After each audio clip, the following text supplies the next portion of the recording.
Welcome back. We got a 2002 Honda CR-V here that is leaking lots of oil. Got a piece of cardboard sitting under it last night. That's quite a bit of oil. Got to figure out where it's coming from. I already put a valve cover gasket on this a while back, but it's still leaking. So looks like we have oil leaking from the solenoid over here. That's for the variable valve timing on this. So we have a little gasket kit for that. There's a little oil pressure sender also that's buried down in there. We actually bought that too. And we have a seal for the crankshaft pulley on the bottom of the engine here. So let's get the car jacked up. Pull this cover back and you'll see what I'm talking about here. Look at all the oil. So crankshaft seal, I would say it looks like it has to be leaking the way it's slinging it all around. I'm gonna spray some degreaser all over this and get it a little clean. And we gotta pull the belt off first to get to the access to remove the pulley. Before you remove your belt, make a little diagram of which way it goes, because you might forget. So that's not really to scale, but you get the idea. We have a 14mm wrench on the idler pulley right down there now, and I have another box wrench linked into this. We got to pull it forward in order to get the belt off. There's not a lot of room.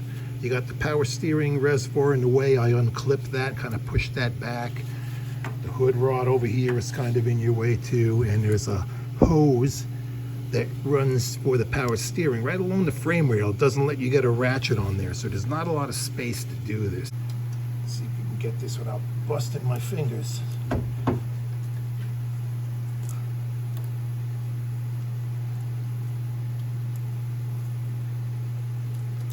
fun part is trying to get it back on.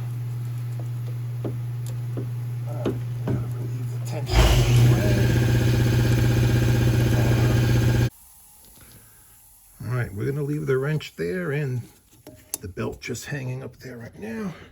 Now we should be able to come down here and pop it off of our pulley and just push it up out of the way. Stick you out of the way over there. We need to get this bolt free. And there's a number of ways doing that. The easiest way is with an impact gun, and that's the way we're going to do it. Use the impact gun. Hopefully it'll break it free. Yes. Now, if you don't have access to electric impact gun or air-powered one, you would need to get this tool to hold inside. So you put a big breaker bar on this and another breaker bar to break free the bolt. Let's get this out. And this should just wiggle right off, hopefully. Let's see. Is it wiggly? Yes, good.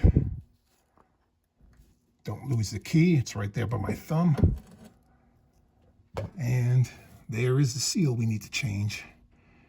If you look at the back of here, this is all covered with oil. So as the engine's running, it's slinging oil out of here all the time. So we need to pop that out and put in our new one. Here are the parts we'll be using. That's the oil pressure sending unit that's below the variable valve timing solenoid. Here's the gasket kit for the solenoid, and we got a new crankshaft seal also. Looks good. Yeah, now we got to get the old one out. How do you do that? They have a tool. You could also use a little pry bar or even a screwdriver, but I'll show you what we're going to use. Got a little seal puller. It's a little hook tool. You can get inside, behind. If you could fit, sometimes it doesn't work. It doesn't fit into here. You got to pry out carefully, and this one don't want to come out. Let's see if we grab it. It's gone. Good riddance. All right, now we're gonna just clean up around here a little bit. Get some brake cleaner on a rag and wipe this down. And then we gotta push the new seal in. All right, we're all cleaned up. And our new seal is here. I'm gonna put it in dry because it kind of fits in there relatively snug. We just push it in with our fingers, as best as we can. And then I have a little, as you can see, you gotta kind of fight with it to get it started.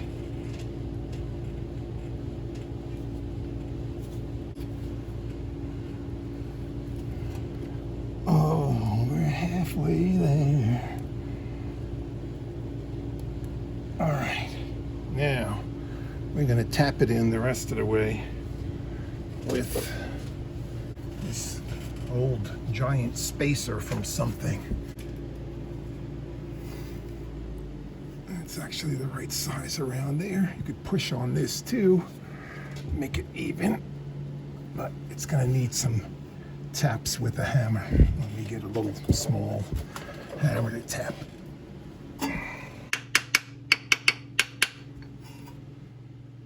Okay. We cleaned up our pulley real good, dug out all the junk that was stuck in all the grooves, and pay particular attention to the area where the seal actually rides. So we wipe that nice and clean, make sure it's not rusty or damaged, otherwise the seal is not going to seal anything. We are going to put a very thin coating of grease on here to lubricate the seal up when it first starts up, and we'll pop this back in. Make sure that's clean. That looks like it's in a good spot. Don't forget to put your key back in when you put the pulley back on. Okay, it's on there. Notice the key's not in there? Put it in after. Otherwise, you're always fighting with it and it's falling and you're dropping it. So get it lined up and slide it into your little hole over here.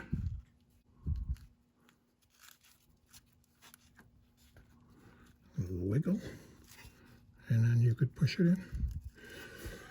We're going to put our bolt back in and tighten it up. What is the torque value? I don't know. Make it tight.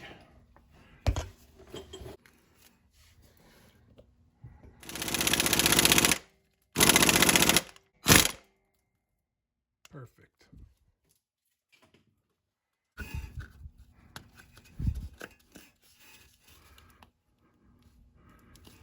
Gonna blow out some junk on this too before we start the car up. It's mostly routed where it is. Let's go back up top and get our belt back on. Pull forward.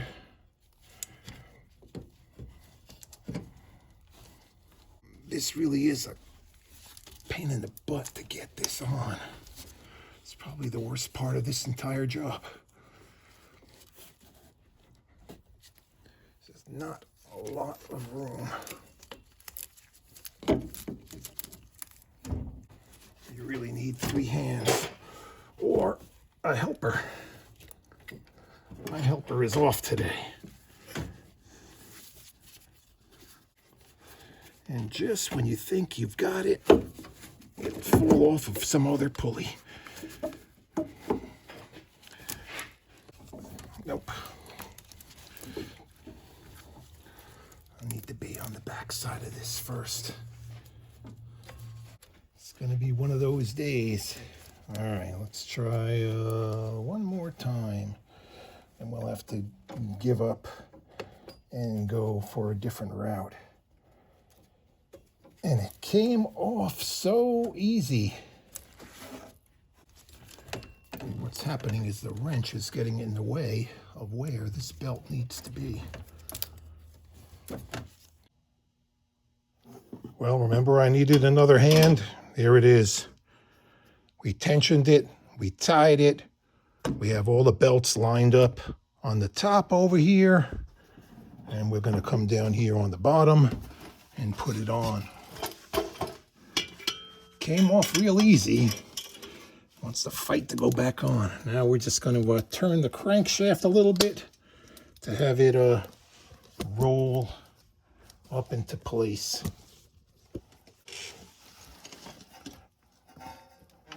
Hopefully it won't pop off somewhere else. Come on. Doesn't have far to go either.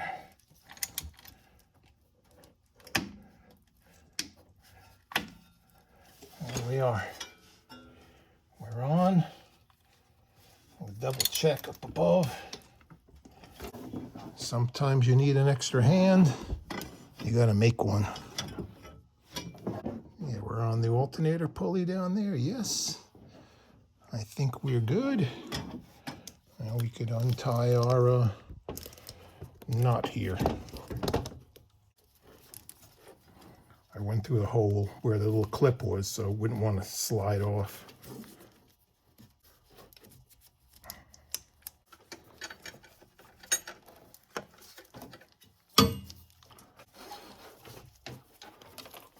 Thanks for the hand. Put that back in. Double check. Okay, crankshaft seal is done. We have a new oil pressure sender to change. A new one in my hand. It looks a lot bigger. Hope it's the right one. And the gasket on that variable valve timing is underneath this whole little block over here. There's 3 bolts, I believe. There's a solenoid that's plugged in, and you have these other wires that are connected onto the cover on it. We're going to pop these off first, the wires. Unplug the solenoid from the top, and then unbolt these to pull the whole solenoid off. Not sure if that's leaking or not. It could be leaking from the base. Sometimes it can crack and leak around here. There was so much oil on it. While I'm here, I might as well just swap it out. Okay, the old one is 22 millimeter. I already have it loosened up. Need a deep socket to do it. Hopefully I'm not going to get a bunch of oil coming out of here. And it's going to be some. Running right down my arm. We got to try to clean that up a little bit. I don't know what, it's a big blob of stuff on there. We scraped off a bunch of RTV that was around that. Was it leaking from there? I'm not sure. But we'll put a little bit of sealant on there too, and we'll tighten this up. The new oil pressure switch is in. That was like a 27 millimeter socket for that. We're going to leave it unplugged for now. We're going to get these 3 bolts. I'm going to reach up here, and I already unplugged the top part of that solenoid, so we just got to get these wires loose from the cover. I was able to pop those wires off from up here on the top. I have one more bolt holding that in. Bring the whole thing out. Hopefully I got it all unplugged. There's another solenoid. I got one. There's a second one.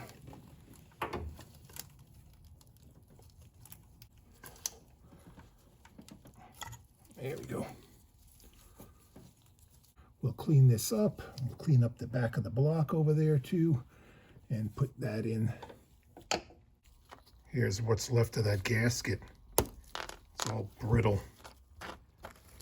This was a source of another leak, so we got a nice new one to put in there. We've got to clean up the block a little bit more and put that solenoid back on. This is nice and clean inside, which is good. That means there's not a lot of debris floating around. If you have issues with your valve timing not like working properly, sometimes these screens could be plugged up. There is another one, unfortunately, right underneath there, which may be leaking too. That's going to be probably the source of another video, because we already got the belt back on. It involves taking the power steering pump off, the bracket that holds it. It's kind of involved. We're taking care of the major leaks back there first, and then we'll see how this is. We got this all cleaned up. There is an O-ring that goes in here It didn't look like it was leaking in there. It's really tight. I didn't want to mess around with it, so we're just going to do the gasket here. Look how soft this one is. Pop that back in. Make sure it stays in there. All cleaned up over there. And we're going to feed this up from the bottom so we can look at the bolt heads. Where it is. I got that light shining right in my eyes. We'll get it up there and tighten it up. Okay, we got all our plugs plugged in on the top of that solenoid. It's all nice and tight. Got our wire. Reach in here. We got our wire pushed back in over there. And we get to start it up. See if there's any leaks. And also check the oil because it's been leaking so much. Okay, looking good. Oil is all filled.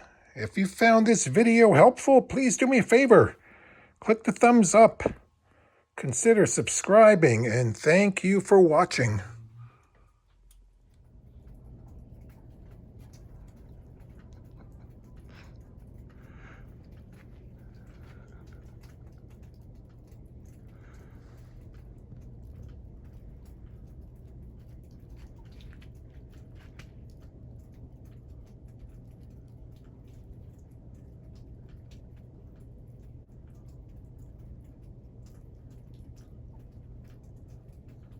That's it. You play it in the snow. Gonna come back in.